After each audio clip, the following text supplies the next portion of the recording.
존경하는 국민 여러분, 안녕하십니까? 저는 한국에서 할 길 300가지 중에서 오늘은 정직 정치로 살 길 찾고 홍익사상으로 일어서자, 그런 제목으로 말씀을 드리겠습니다. 대통령이나 또 정치 문제는 특별한 몇 사람에 의해서 행해진 일이기 때문에 미리 연구되고 분석되고 발전하기가 어렵고 하다 보니까 어떻게 그냥 되게 정치권에 들어가는 거예요. 그러다 보니까 준비 없이 그냥 하기 쉬워요. 한 나라의 지도자가 되는 것은 어느 누구도 감히 상상할 수 없는 일이기 때문에 미리부터 준비가 반드시 좀 있어야 되는데, 결국은 투표해가지고 결국은 하다 보니까 그런 것보다는 우선에 되는 거 중요하니까, 내가 당선되고 그 자리에 가는 거 중요하니까 그런 거 생각하지 않아요. 이거의 불행이에요. 이거의 불행이라고요. 저기의 모든 권세는 하나님께 나오기 때문에 인간으로서는 예측이 불가능해. 저도 정치 방송할 줄은 꿈에도 몰랐어요. 저도 이렇게 정직 정치할 줄은 나는 꿈에도 몰랐다고요.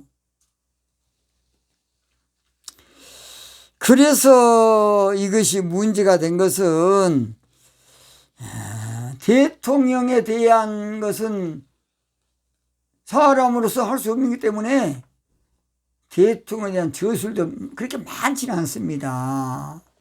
왜냐? 몇 사람의 전유물이기 때문에 그렇습니다.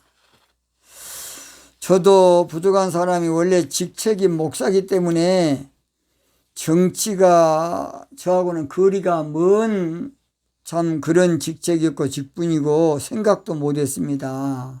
저는 그러나 어릴 때에 초등학교 4학년 때에 그런 비전을 한번 받았습니다.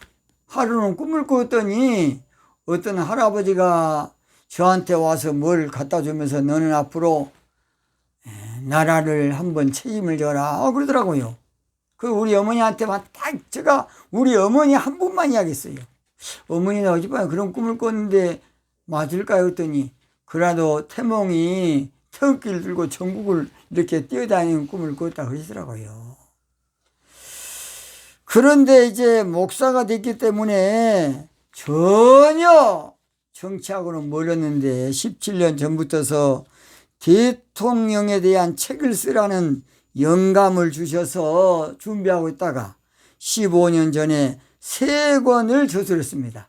첫 번째 쓴 책이, 책 제목이 바로 민족 영웅 대통령, 이 책을 쓰게 됐습니다.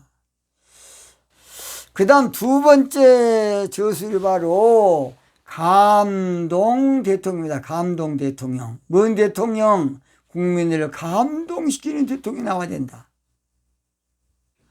세 번째 책이 바로 따뜻한 나라 만들 대통령이 나와야 된다. 따뜻한 나라. 서로 싸우고 벗고 지지고 그런 나라가 아니고 따뜻한 나라입니다. 제가 그래서 이 책은 지금부터 15년 전에 써놓은 책이고, 제가 대통령 후보로 나간 분들에게 제가 다 무료로 보내기도 하고 언론사도 제가 몇 권 보낸 적이 있습니다. 그 10년 동안 이제 그건 또 까마도 잃어버리고 고난의 길 하나님 주더라고요. 고난의 길. 그래서 아무쪼록 괴산으로, 강원도 화천으로, 여러분 죄송합니다. 부천으로, 전라북도, 부안으로, 또 충청남도, 아산으로, 또 홍성으로 하나님 막 끌고 다니더라고요. 고난 가운데. 그런 가운데서 이제 살다가 지금 제가 평택 안중에 와 있는데요. 안중에 왔을 때에 우리 하나님께서 나팔절과 신부 신앙의 비밀을 열어주시면서 그 책이 모두 한 45권, 한 700페이지 정도 되는 것이 한 45권 될 겁니다. 박사, 영적 박사, 종교 박사 그런 책입니다. 이제 그걸 마치고 나서 또 정치에 대한 책을 쓰도록 해서 대통령의 조건에 대해서 몇 권, 또는 대통령의 정치의식에 대해서 한 10권, 홍익사상 정직 정치에 대해서 한 20권 분량의 책을 써놨지만은 돈이 없어서 아직까지 인쇄는 못했습니다. 제가 지금 방송하고 있는 것은 홍익사상 정직 정치만 강조하고 있는 것입니다. 저는 그래서 우리 하나님께서 아무쪼록 저에게 이렇게 큰 하나님 비밀을 열어줬는데요. 저도 몰랐습니다. 기도하던 중에 성경에 나온 정치 사상은 정직 정치라는 걸 가르쳐줬어요. 성경에 나온 정치 사상은 민주주의, 공산주의가 아니고 정직 정치다. 또는 두 번째, 홍익 사상을 암호로 풀면 정직 정치라는 것을 가르쳐 주더라고요. 나는 홍익 사상은 널리 인간을 이롭게 한다고 말했지 정직 정치인 줄 몰랐습니다. 또는 그 후에 정도령이 무엇이냐? 바를 정자 길도자로 정직 정치, 바르게 정치하는 정직 정치한 사람 진짜 정도령이야. 큰바일굴이 누구냐? 어니스트로 정직 정치한 사람이 큰바일굴이야. 이걸 가르치더라고요. 그래서 아무쪼록 우리 하나님께서는 이데올로기 정치가 아닌 정직 정치가 정치의 본질이다, 본질. 그래서 앞으로 인류는 홍익사상 정직 정치에야만 나라도 살고 국민도 살고 지구촌도 살고 세계도 살고 이 시대도 살고, 그동안에 두 세력 이데올로기로 수많은 투쟁과 싸움이 이제 해결되고 평화의 동산이 온다는 것입니다. 저는 기도 중에 아무쪼록 우리 하나님께서 우리나라 앞으로 홍익사상 정직 정치만 하면 잘 살 겁니다. 저는 기도하는 목사입니다. 저는 그래서 옛날에요, 박정희 대통령 죽기 전에 한 달 전에 저는 알았어요. 하루는 기도하는데 환상 중에 저는 환상도 봅니다. 풀밭인 줄 알았는데 원탑 이렇게 의자에 앉아서 쏴 죽이더라고요. 제가 청와대 편지했습니다. 각하 제발 하여튼 몸조심 시키라고. 그랬더니 역으로 청와대에서 여수 미평 파출소로 전화하고 저를 잡아가더라고요. 그때 당시에 있은 장로님이 여수 예수거 서점 박순아 장로님이야. 제가 부흥집회 전사 때 하면서 해가지고 미평 파출소로 끌려갔더니 파출소장이 거짓말했다고 하면 전사님 보내준다 그래서 그러면 거짓말하라고 그래가지고 그냥 나왔어요. 한 달 있다가 우리 박순아 장로님 아침에 일찍 그냥 헐리부터 뛰어오셨더라고요. 전사님 지금 박정희가 죽었답니다. 총에 맞아 죽었답니다. 청와대에서 저만 보는 거 아니라 저 같은 사람 한 5사람 있었더라고요. 나중에 보니까. 저는 강교사한테 일어나기 전에 이틀 전에 알았어요. 저는 호남신학교 2학년 때 강교사한테가 터졌어요. 저는 그래서 안 갔어요. 그날 가지 마라 그랬어요. 그때 갔으면 공수부대에서 여수에서 강주까지 그때는 고속버스가 2시간 반 걸렸어요.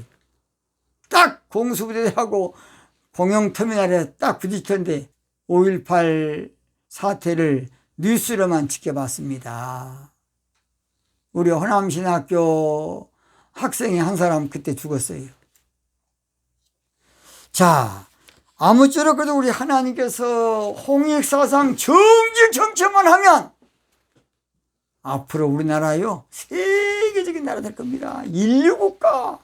앞으로요 옛날 이스라엘 조그만 나라가 전 세계를 호령할 때가 다윗 임금과 솔로몬 때인데요, 그때가 우리나라 그대로 재현될 겁니다. 그대로 재현될 겁니다. 이제 보세요. 그래서 저는 아무쪼록 우리나라가 앞으로 4, 5년 안에 통일된다고 봅니다. 한번 지켜보세요. 저는 기도 중에 그런 영감을 받았습니다. 우리 지켜보자고요. 저는 서울시장도 박원순 시장이 될 줄을 일주일 전에 알았어요. 그러나 나는 잘할 줄 알았는데 그 인간이 그렇게 돼서 너무나 안타깝습니다. 그래서 아무쪼록 홍익사상 정직 정치가 이 시대에 얼마나 중요한 진주고 보물인지 몰라요. 한국이 살 길, 세계가 살 길, 정직 정치와 홍익사상입니다. 이제는 이데올로기로 이제 그만 싸웁시다. 이데올로기로 우리끼리 그만하자고요. 이데올로기로 더 이상 싸우면 뭐 할 겁니까? 이제는 우주적인 가을절기로, 여름절기에서 가을절기로 이제 바꿔져서 앞으로요 모든 게 바꿔집니다. 이제 신앙도 앞으로 교회 신앙에서 종교 신앙, 그러니까 오순절에서 나팔절로 바꿔져요. 이제 정치도 이데올로기 정치에서 홍익사상 정직 정치로 바꿔집니다. 결론 마칩니다. 아무쪼록 정직 정치로 살 길 찾고, 먹길 찾고, 살 길 찾고, 홍익사상으로 전 인류가 다시 평화의 동산으로 일어서야 된다고 봅니다. 오늘 여기서 마치겠습니다.